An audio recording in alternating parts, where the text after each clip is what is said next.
I was the owner of a small restaurant in the crowded market of the city. From morning until evening, there was constant noise there. The clatter of dishes, the smell of tea, the voices of customers, the sound of coins. Life was moving on. Laborers would come in tired. Shopkeepers would eat between calculations. Travelers would stop briefly. Students would arrive laughing. My business was going well. But in the middle of this busy life, there was one face that I saw every day. A face that left a strange pain in my heart. She was a young girl, perhaps 12 or 13 years old. Her clothes were dirty. Her hair was messy. But her eyes spoke a great deal. There was hunger in those eyes. But not only the hunger of bread, the hunger of life. Every evening, she would come and sit in front of my restaurant. Silently. She would not stretch out her hand. She would not beg. She would only wait. When the customers finished eating and left, the waiter would collect the leftover food and give it to her. She would take it without saying anything. She would sit a little farther away and slowly eat, as if she were counting every bite of bread. One day, the restaurant was extremely crowded. The food had been cooked in such careful amounts that nothing remained. That evening, when the girl came, the waiter sent her away empty-handed. I was watching her from the door. She stood there for a few moments. There was hope in her eyes. But when she realized that there was nothing today, she slowly lowered her head and walked away. That scene, I have never forgotten it. A short while later, I stepped outside. There was noise coming from the corner of the street. I moved toward it. A vegetable seller was treating her harshly. He was holding her scarf in his hand. Her shirt was torn. She was trembling in fear. The vegetable seller was shouting, "She is a thief. She was stealing tomatoes from my cart." The girl was crying and saying, "I did not take anything, for God's sake. Let me go." People were standing around, but no one stepped forward. At that moment, my heart broke. I went forward. I removed the man's hand from her. I said to him, "Do you have no shame? How can you treat such a young girl like this?" I asked the girl, "Tell me the truth. What did you do?" In a weak voice, she said, "I only asked him to give me one tomato. I was very hungry." That sentence felt as if someone had gripped my heart. I paid the vegetable seller. He left. I brought the girl inside the restaurant. At first, she could not believe it. I told the waiter, "Bring fresh food for her." Warm bread, lentils, and vegetables were placed before her. She first looked at the plate, then slowly began to eat. Her hands were trembling. I asked her, "What is your name?" She said, "Ayesha." Her father had been a laborer. A few months earlier, he had died in an accident. Her mother was ill. There was no one else at home. She would come to the market, and if she found anything, she would take it home. That night, I could not sleep. Her eyes did not leave my mind. The next day, I made a decision. I said to her, "If you wish, you may work here. You will wash dishes and clean tables. In return, we will give you food and a little money." For the first time, hope shone in her eyes. She began working. Slowly, her clothes became clean. A smile appeared on her face. I enrolled her in a nearby school. During the day, she worked. In the evening, she went to school. Years passed. My restaurant grew bigger. My business increased. But my greatest achievement was not money. One day, a young woman in white clothes came into the restaurant. I looked at her carefully. It was Ayesha. She had become a nurse. She smiled and said, "If that day you had not saved me, my life would have ended right there." My eyes filled with tears. Ayesha was not just a girl who had been saved from hunger. She was now on a different journey of life.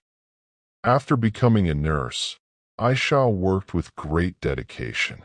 She treated every patient gently, especially when hungry or poor children were brought to the hospital. Her eyes would change. She could see her own past in them. One day, after finishing her duty, she came to see me. She said, "I want to study further." I asked, "What do you want to become?"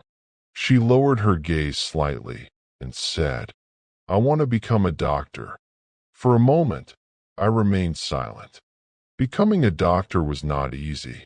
It required money, years of study, and great effort. But I saw determination in her eyes. I said, "If your intention is firm, I will support you." She began studying day and night. Along with her job, she prepared for the medical entrance examination. Those days were not easy. Many times she became tired. Many times she felt discouraged. But she did not give up. Finally, the day came when she was accepted into medical college. When she brought the admission letter, her hands were shaking, just as they had trembled the first night she had eaten in my restaurant. Years passed again. She completed her medical studies. Now she was Dr. Ayesha. But she did not choose a life of comfort. She did not go to an expensive private hospital. Instead, she rented a small place and opened a modest clinic. At the entrance of the clinic, she wrote, "No poor patient will be turned away." In the beginning, there were very few patients. The income was small. Sometimes she treated people without taking any payment at all. People advised her, "If you continue like this, you will not succeed." But she would smile and say, "My success is not measured only in money." Slowly, people began to trust her. Word spread that there was a doctor who listened carefully, who did not insult the poor, who gave time to every patient. Her small clinic became crowded. After some years, she expanded it. The clinic turned into a small hospital, and the name given to it was Ayesha Care Hospital. In this hospital, poor patients were given priority. There was a special fund created for those who could not afford treatment. Many times, Ayesha herself would quietly pay for medicines. One day, a young doctor named Aram joined the hospital. He was intelligent, humble, and kind. At first, they worked together only as colleagues. But Aram noticed something different about her. He once asked, "Why do you work so tirelessly?" She answered, "Because I know what it means to wait outside with hunger." Aram did not laugh. He did not treat her words lightly. Instead, his respect for her increased. Over time, their professional cooperation turned into deep understanding. One evening, after a long day at the hospital, Aram said to her, "I do not only want to work beside you. I want to walk beside you in life." Ayesha became silent. She had lost her father at a young age. She had seen poverty. She had experienced insecurity. She was afraid of losing again. But she also knew that life could not be lived only in fear. After thoughtful consideration, she accepted. Their marriage was simple. No extravagance. No show. Only close friends, a few colleagues, and sincere prayers. They continued their mission together. Under their joint leadership, the hospital expanded further. New departments were opened. Free medical camps were organized in poor neighborhoods. Vaccination drives were conducted for children. Every year, hundreds of patients received treatment without cost. Ayesha never forgot the market. She never forgot the night of the tomato. And she never forgot the man who had given her a chance to live with dignity. As the years passed, Ayesha and Arm's hospital continued to grow. One day, Ayesha received an invitation to attend an international medical conference. Doctors and health experts from many countries were going to participate. At first, she hesitated. "I am only a girl who once waited for leftover bread," she said quietly. But Arm encouraged her. "You are more than that," he replied. "Your story deserves to be heard." She traveled to attend the conference. The hall was large. Bright lights filled the stage. Hundreds of doctors were seated before her. When her name was announced, she walked toward the podium. For a moment, she remained silent. Then she began. "I was not born into wealth. I was born into hunger." The hall became completely quiet. She told them about the market. She told them about waiting outside a small restaurant. She told them about the day she asked for one tomato. She spoke about dignity. She spoke about compassion. She spoke about how one small act of kindness can change an entire life. When she finished, the hall stood in applause. Many doctors approached her afterward. Organizations offered support.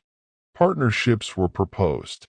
From that day forward, her work expanded beyond one city. Ayesha Care Global was established. Hospitals and clinics were opened in other regions. Mobile medical units were sent to remote villages. Nutrition programs were launched for children suffering from hunger. Thousands of lives were touched. Yet despite international recognition, Ayesha remained simple. Her hair slowly began to turn white, but her eyes remained the same, kind, gentle, bright. One day, she returned to the old market. The restaurant no longer existed. Only a worn wall remained. She stood quietly at the place where she had once waited. She whispered, "If that night I had remained hungry, none of this would have existed."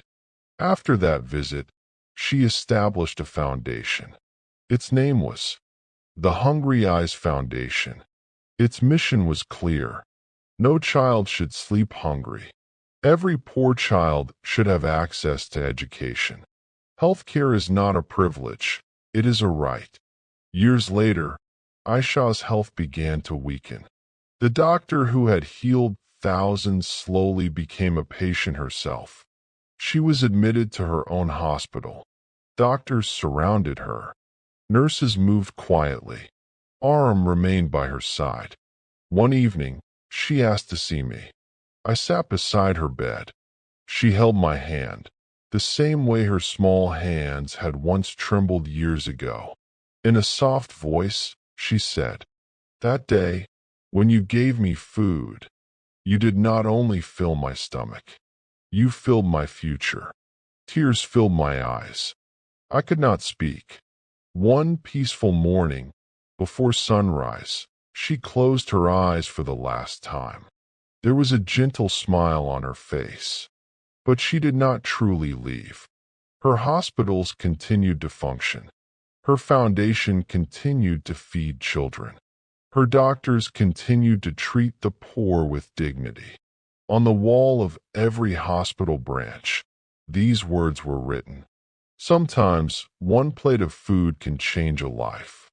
Final message. We often believe that wealth changes the world. But sometimes a small act of compassion, a simple gesture, a single moment of humanity can light a flame that never fades. Aisha lives on. In every child who no longer sleeps hungry, in every patient who receives treatment with dignity, and in every heart that chooses kindness over indifference.